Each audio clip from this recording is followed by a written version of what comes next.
Hello everyone, welcome back to TechJams. Want to connect Canva to Zoom? If you would like to use Canva together with Zoom for presentations and collaborations, you are in the right place.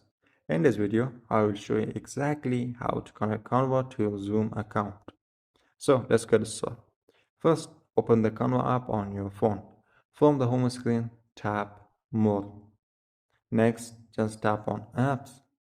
This will open Canva's app marketplace where you can connect different apps and services.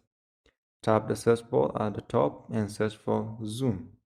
If Zoom appears under the business picks or top picks sections, you can simply tap it from there instead. Once you find Zoom, tap it.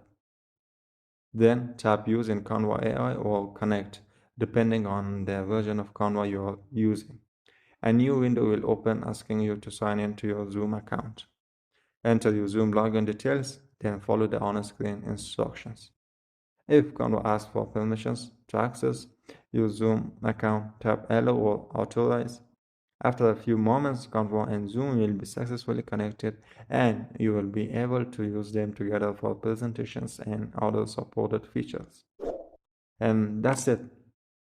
If this video helped you, don't forget to like, subscribe to TechChamps, and I will see you in the next video.